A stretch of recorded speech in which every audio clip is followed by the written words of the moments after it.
come to the main part of the nitrogen fixation कि actual में which is the site of nitrogen fixation होती कहाँ पे है और what are various requirements of nitrogen fixation. जैसे कि हमें मालूम है मेन रिक्वायरमेंट नाइट्रोजन फिक्सेशन के लिए तो बैक्टीरिया चाहिए। बैक्टीरिया के अंदर प्रेजेंट होता है नाइट्रोजनेस एंजाइम। तो first of all we see some of the hydrogen supplying substances or coenzymes, we can say NADPH2 या FADEH2। ये तो हमारे कोएंजाइम्स प्लांट्स के अंदर होते ही होते हैं ड्यूरिंग रेस्पिरेटरी या फोटोसिंथेसिस प्रोसेसेस में, and they are rich source of hydrogen supplying. Hydrogen carrier का काम करते हैं और हाइड्रोजन सप्लाई करते हैं। और कुछ फेरिडॉक्सिन चाहिए which is a electron career. Ferredoxin की शॉर्ट फॉर्म होती है electron carrier. This is also a protein component which is present in plants during the respiratory processes, या हम कह सकते हैं फोटोसिंथेसिस प्रोसेसेस में भी ये इलेक्ट्रॉन कैरियर का काम करता है। In the same way it also act as a electron carrier, और इलेक्ट्रॉन कैरी करके किसको देता है, नाइट्रोजनेस एंजाइम को। वो हम देखते हैं कि नाइट्रोजनेस एंजाइम की कैसी स्ट्रक्चर होती है। तो थर्ड रिक्वायरमेंट है नाइट्रोजनेस एंजाइम। ठीक है, नाइट्रोजनेस एंजाइम का स्ट्रक्चर कैसा है दैट वी सी। और फोर्थ रिक्वायरमेंट है ATP that comes by the process of respiration. तो सबस्ट्रेट्स यानी कि रूट हेयर की रेस्पिरेशन से एटीपी मिलता है और जिसके कारण एनर्जी मिलती है to do the process. Anaerobic conditions are created, no need of oxygen. ठीक है, moreover hydrogenase enzyme is also there needed to carry the hydrogen. ठीक है, हाइड्रोजन को कैरी करने के लिए whenever it is produced. Clear. तो these are main requirements that are necessary for the nitrogen fixation. और what we have to do, nitrogen is to combine with hydrogen. Hydrogen के साथ combine करेगी, then what it will form, it will result to form the ammonia. Ammonia बनाएगी। Biological nitrogen fixation is just like this. इसी तरह से ये जो भी केमिकल रिएक्शन है वो किस फॉर्म में हो रही है दैट वी सी। और इसमें first of all we see the structure of a nitrogenase enzyme. Nitrogenase enzyme is a sort of enzyme which is having two subunits. दो सब यूनिट है। This is a small subunit. This small subunit is made up of, small subunit is having iron as a prosthetic group. इसके अंदर क्या होता है, iron की बनी हुई होती है। ठीक है, तो iron as a prosthetic group. और लार्ज सब यूनिट जो है ना, it is made up of, it is having molybdenum as well as iron as a prosthetic group. पहले तो क्या होता है, मोलिब्डेनम होता है और iron as a prosthetic group. ये डाइमर की फॉर्म में होती है आयरन सब यूनिट, और ये टेट्रामर की फॉर्म में होती है। एक्चुअल में नाइट्रोजनेस एंजाइम कहाँ जुड़ता है, यहाँ जुड़ता है। ठीक है, तो ये तो हो गया स्ट्रक्चर का, किसका, नाइट्रोजनेस एंजाइम का। फर्स्ट इज स्मॉल सब unit of nitrogenase, this is large सब यूनिट। लार्ज सब unit which contains, what does it contain, iron and molybdenum. Molybdenum and iron as a catalyst, या कह ले they are having some sites। कौन सी site है जहाँ पे आयरन, molybdenum और आयरन प्रेजेंट है, और at this site nitrogen will combine and it will again combine with hydrogen. वो कैसे होगा, step by step we will see. तो first this structure we should clear. What are two subunits, small subunit of nitrogenase and this large subunit of nitrogenase. Small subunit is having iron. ठीक है, moreover what is there, electron carrier is present in the form of ferredoxin. Ferredoxin मैंने आपको बताया ना, electron carry करता है, और electron carry करके ये जब इलेक्ट्रॉन ट्रांसफर करेगा किसके, अमोनिया की फॉर्मेशन में। एच आयन कहाँ से आते हैं, H ion comes from which, NADPH2 या NADH2 या FADH2। ठीक है, जो भी ये सोर्सेज हैं वहाँ से हाइड्रोजन भी सप्लाई होंगे, और इलेक्ट्रॉन कहाँ से, एच आयन सप्लाई होंगे, और 2 एच आयन हर सब यूनिट में और 2 इलेक्ट्रॉन। तो व्हाट वी कैन से, 2 इलेक्ट्रॉन, और इलेक्ट्रॉन की सप्लाई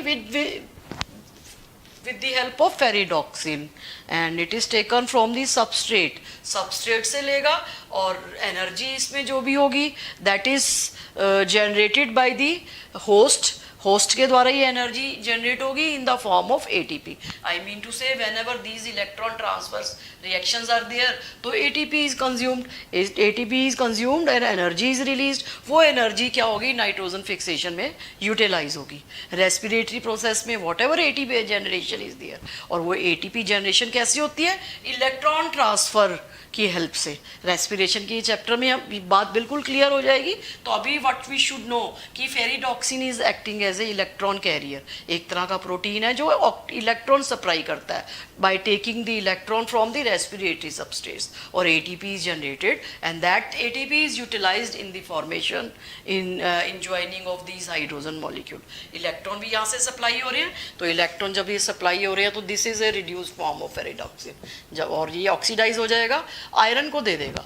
ये इलेक्ट्रॉन किसको दे देगा नाइट्रोजनेस की जो स्मॉल सब यूनिट है ना आयरन को वो उसको रिड्यूस कर देगा. ठीक है ना. It is reduced and whenever this iron is after getting जब भी आयरन इलेक्ट्रॉन लेगा तो रिड्यूस हो जाएगा और iron again it will give electrons to the किसको देगा लार्ज सब यूनिट और अल्टीमेटली अमोनियम फॉर्मेशन में वो इलेक्ट्रॉन जाएंगे. ठीक है. तो again whenever it is giving to this iron is getting reduced जब भी ये आयरन रिड्यूस्ड हो जाएगा और फिर ये सप्लाई किसको देगा तो ये ऑक्सीडाइज फॉर्म हो गई लॉस ऑफ इलेक्ट्रॉन से and it has given electron to the large subunit. तो I mean to say what I have written these electrons are coming from this side. ठीक है. तो ये तो हो गया इसका स्ट्रक्चर. अब हम देखते हैं कि nitrogen whenever is present in the environment it will come to the कौन सी साइड पे जाएगी मॉलिब्डेनम और आयरन की साइड पर नाइट्रोजन आके जुड़ेगी. जैसे यहाँ पे ये पॉकेट्स है ना ये मॉलिब्डेनम साइड है और यहाँ first of all nitrogen will join with this. ठीक है. हाइड्रोजन एनर्जी तो सप्लाई हो रही है एटीपी की फॉर्म में इन ज्वाइनिंग में. Hydrogen ion they are being carried from this source NADPH2 FADH2. ये सारे कौन से हैं रिड्यूस कोएंजाइम हैं. They are source of protons का भी सोर्स है और electrons are being transferred from this. And nitrogen जो बीच में ट्रिपल बॉन्डिंग से जुड़ा हुआ है अब देखते हैं जिसमें नाइट्रोजन इज ज्वाइन इनमें ट्रिपल बॉन्डिंग है. Whenever they will come to this तो इनके एटम के बीच में what is there is a weak bond starts developing. Weak bond develop होना शुरू हो जाएगा और साथ में क्या होगा बाकी तो दो नाइट्रोजन बॉन्ड ऐसे ही हैं. ठीक है. तो इस तरह से फर्स्ट एस्टेब्लिशमेंट में what happens there is a need of again 4 ATP are also utilised. 4 ATP molecules are utilized and they are converted into ADP.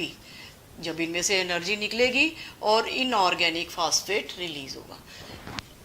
एक अमोनिया की फॉर्मेशन में 8 ATP लगते हैं तो 2 अमोनिया की फॉर्मेशन में 16 ATP टोटल लगेंगे. तो हम कोलेक्टिव बी रिएक्शन लिखेंगे अभी. तो first we should know whenever nitrogen is attached with this iron molybdenum iron subunit. This is a large subunit of nitrogenase enzyme. ये कौन सा है नाइट्रोजनेस एंजाइम का स्ट्रक्चर है. ठीक है. और इसके ऊपर क्या है molybdenum और आयरन की पॉकेट्स है. ठीक है. जहाँ पे ये नाइट्रोजन ने ज्वाइन करना है. जब जैसे ही वो इसके पास आएंगे ज्वाइन होंगे तो वीक बॉन्ड हो जाएगा. ये नाइट्रोजन के बीच में जो हाइड्रोजन ये जो बॉन्डिंग है ना दैट विल डेवलप वीक. ये ब्रेकअप हो जाएगा और दे विल गेट ये ब्रेक हो जाएगा तो नाइट्रोजन और both of these nitrogen atoms they will join with this nitrogenase enzyme.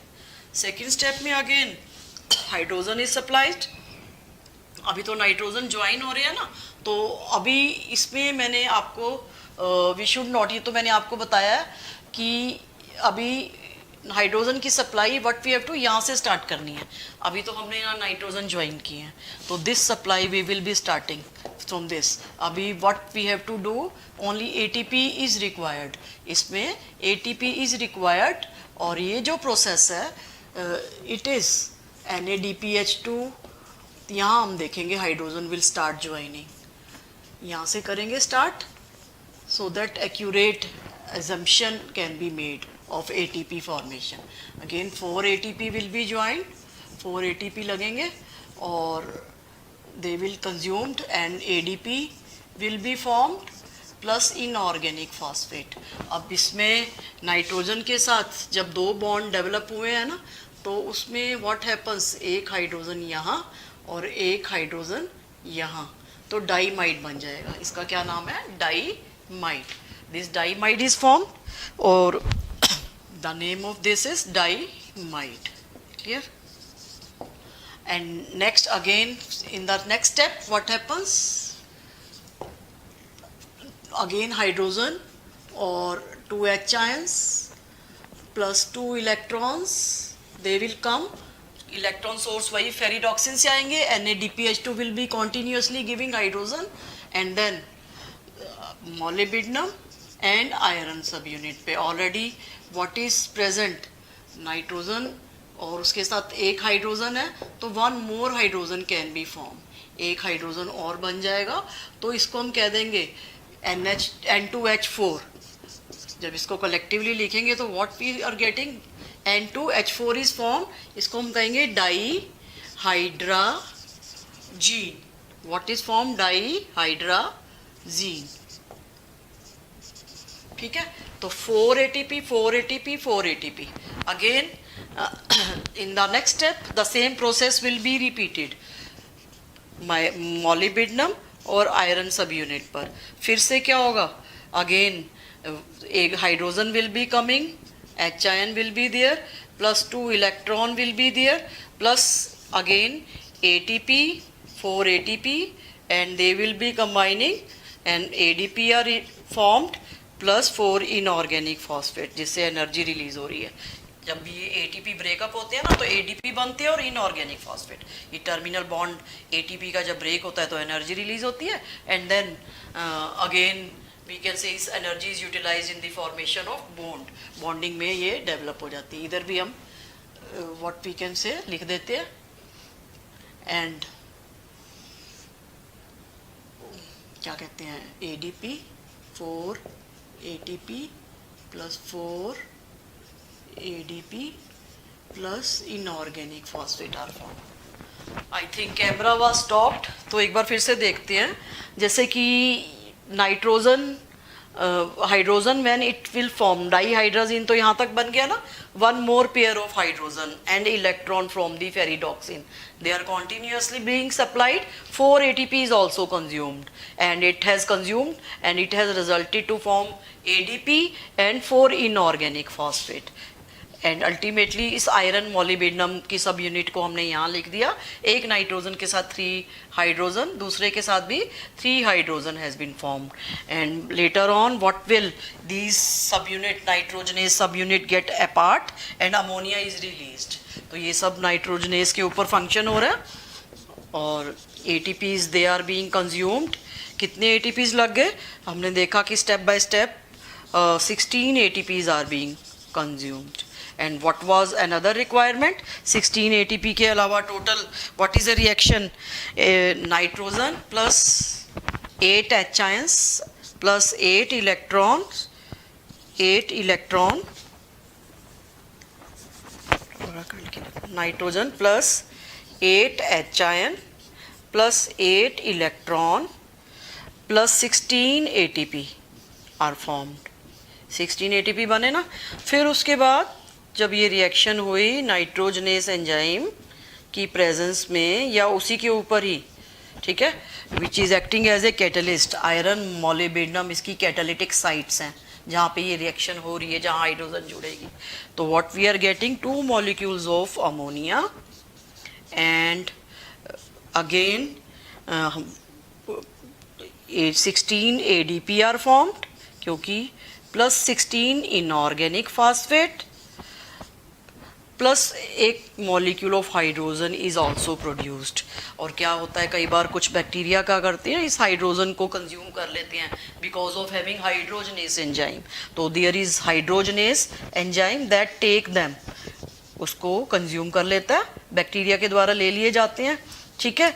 Otherwise what happens, तो hydrogenase enzyme is used in various other metabolic reactions, otherwise it is released into the environment में released हो जाती है. तो actual में ये total जो हमारी reaction है कि जिसमें नाइट्रोजन और हाइड्रोजन कंबाइन कर रहे हैं, ठीक है, and they are giving rise to the ammonia. Ammonia biologically fix हो रही है नाइट्रोजनेस एंजाइम की प्रेजेंस में. तो this is A nitrogen fixation that is done with the help of bacteria. अब ये नाइट्रोजनेस एंजाइम मैंने जैसे कि बताया it works in anaerobic condition. तो वो एनारोबिक कंडीशन डिफरेंट प्लांट्स में कैसे मेंटेन की जाती हैं, जैसे कि राइजोबियम तो क्या करता है एनारोबिक कंडीशन में काम करता है, तो उसके लिए there is a leg haemoglobin. Leg haemoglobin actual में क्या पहले इसको कहते थे कि ये एनारोबिक ले जाता है, लेकिन अब इसको बोलते हैं माइक्रो फॉर्म में ऑक्सीजन प्रोवाइड करता है. Wherever there is a need of oxygen in bacteroid colonies. Bacteroid colonies में बैक्टीरिया को जब थोड़ी सी रेस्पिरेशन के लिए ऑक्सीजन की समटाइम्स इट इज नीडेड, तो ये सप्लाई करता है leghaemoglobin. Otherwise according to NCERT it is an oxygen scavenger का काम करता है. और अगर हम देखें ना, जैसे कि हीट्रोसिस्ट होती है एनाबीना और नॉस्टक में, जो कि नाइट्रोजन फिक्सेशन करती हैं, उनमें एनवायरनमेंट नेचुरल वे में ही उनकी कैसी स्ट्रक्चर होती है, they are impermeable to oxygen and permeable to nitrogen. और फोटोसिस्टम सेकेंड भी नहीं होता, जो ऑक्सीजन इवॉल्विंग साइट है. ये सारी चीज़ें तो हम फोटोसिंथेसिस में क्लियर करेंगे, तो वो सूटेबल होती हैं. और जो नहीं सूटेबल होती, जिनमें हीट्रोसिस्ट नहीं होती, उनमें क्या होता है, what happens, respiration is there, और इतनी ज़्यादा फास्ट रेस्पिरेशन होती है एरोबिक, जिसमें ऑक्सीजन इज कॉन्स्टेंटली कंज्यूम्ड, एकदम से कंज्यूम कर ली जाती है. तो एनारोबिक कंडीशंस ऑटोमेटिकली नाइट्रोजनेस को मिल जाती हैं. इस तरह से बहुत सारे दूसरे भी प्लांट्स हैं जिनमें ये such kind of fast respiration is there and anaerobic condition is maintained by this respiratory processes. And moreover what we can say ki nitrogenase always work in anaerobic condition. This is a main conclusion. So this is regarding the nitrogen fixation. Now we come what happens to the ammonia. What is the fate of ammonia further, that we see.